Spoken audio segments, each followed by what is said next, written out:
Bonjour à tous, bienvenue dans l'émission Sexualité et Confidence. À votre avis, qu'est-ce qui vous déconnecte ou qui vous a déconnecté petit à petit de votre conjoint? Est-ce que vous l'avez analysé? Est-ce que vous savez ce qu'il s'est passé? Est-ce que c'est parce que l'un de vous deux a fait face à des événements de la vie qui génèrent des émotions négatives, comme la tristesse, la peur, la fatigue, le stress, la frustration, la colère? Peut-être qu'actuellement, vous êtes entouré d'une aura néfaste à votre épanouissement personnel, à son épanouissement personnel, dont vous n'avez peut-être pas conscience d'ailleurs.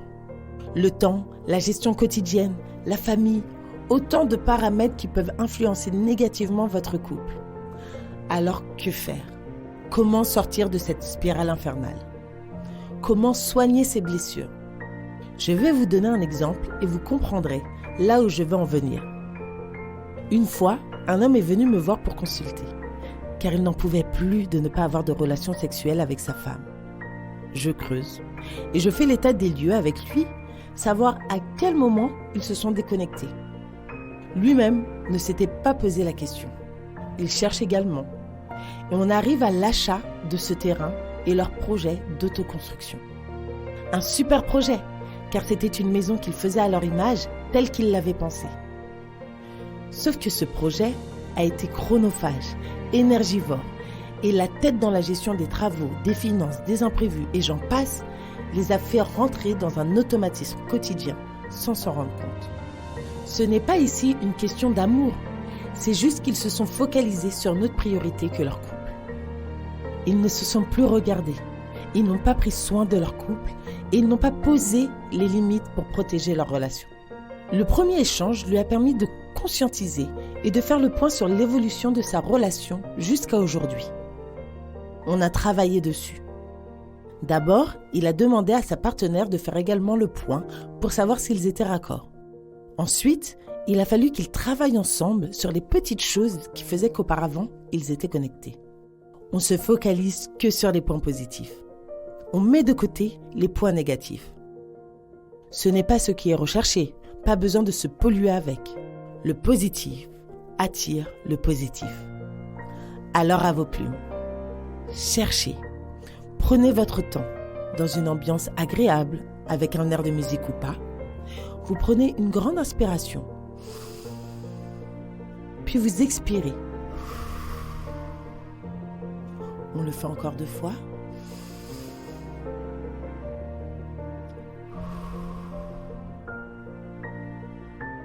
Et une dernière fois.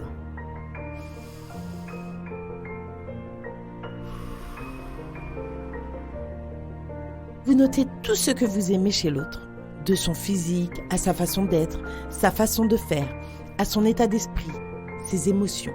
Est-ce que c'est la façon dont il s'habille? Sa façon de rigoler, sa naïveté, sa manière de vous embrasser? Le but est de se connecter à l'autre. Alors je vous encourage d'amener votre partenaire à faire le même exercice. Bien sûr, amenez-lui sous forme de jeu. Respectez sa disponibilité.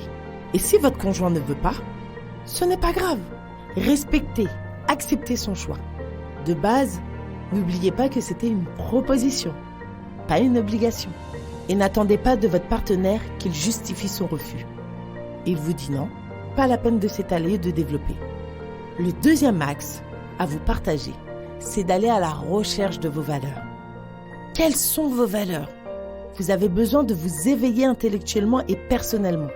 D'ailleurs, si vous êtes là, c'est que vous vous intéressez à sortir de votre zone de confort et à évoluer dans votre relation amoureuse. Il va falloir qu'on réponde à vos besoins pour que vous vous sentiez comblé. Vos besoins sont rythmés par vos valeurs. Pour rester connecté à l'autre, il est important que vous connaissiez vos valeurs principales. Par exemple, l'un peut avoir pour valeur la confiance, la disponibilité, le respect, la communication, alors que pour l'autre, c'est le travail, la prospérité, l'aventure et être au service de l'autre. On voit là que les priorités ne sont pas les mêmes. Le fait de lister ses principales valeurs, 5 c'est très bien, amène à se questionner sur soi-même, à savoir qui on est, mais également à se questionner sur son couple. Vos différences peuvent être une force. On dit qu'ils se ressemblent s'assemblent, Mais sachez que les contraires s'attirent aussi. Chacun son point de vue.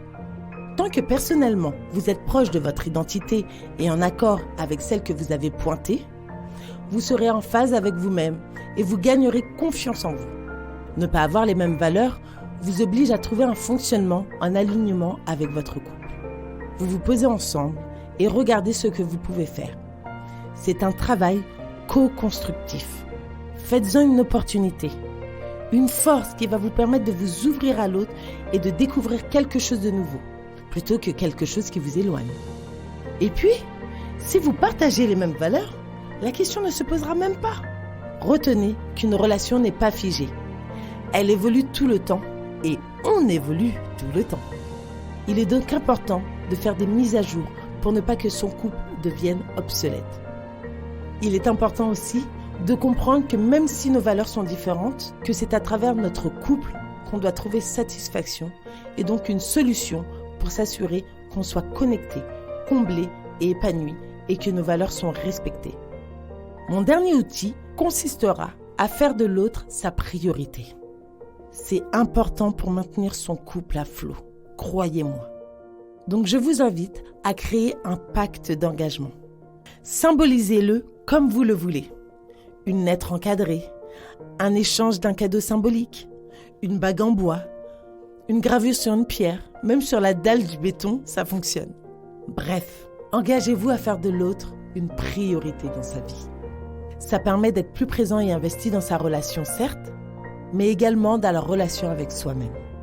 Ça peut paraître une évidence pour certains, mais je peux vous assurer que tant que votre conjoint reste votre priorité, l'atmosphère dans laquelle vous serez sera positive et bienveillante. Sachez que c'est possible, même avec des enfants. Vous pouvez partager des moments en famille, mais les moments en couple sont aussi importants. Et vous avez le droit de refuser une activité avec vos enfants pour passer du temps avec votre partenaire. Cela ne fait pas de vous un mauvais parent, bien au contraire. Cela reflète l'amour de votre couple. Alors même si vous avez l'impression que votre couple ne s'en sortira pas, même si vous pensez qu'il n'y a pas de solution, testez ces outils et vous verrez que vous irez vers un chemin plus beau, plus positif, qui vous aidera dans votre bien-être. N'hésitez pas à vous faire accompagner en thérapie. Ça ne pourra que booster davantage votre couple, faire place à nouveau à la lumière. Vous pourrez réfléchir à ces outils seul ou à deux. Mais c'est une réflexion, un partage, un échange. Ce n'est pas un moment moralisateur pouvant déboucher sur un moment conflictuel. C'est le moment d'agir pour vous, pour votre couple. Faites-vous confiance et passez à l'action. Prenez le temps de faire cette recherche, de mettre en place ces outils dans un climat sain avec votre partenaire. Je vous conseille même de prendre rendez-vous ensemble, d'éteindre les téléphones, la télé, etc. De vous poser des règles et de choisir un moment où les enfants sont couchés ou absents. Essayez de comprendre l'autre. Ne cherchez pas à ce qu'il pense et réfléchisse comme vous. Ce n'est pas grave, vous pouvez être diamétralement opposés et rester connectés.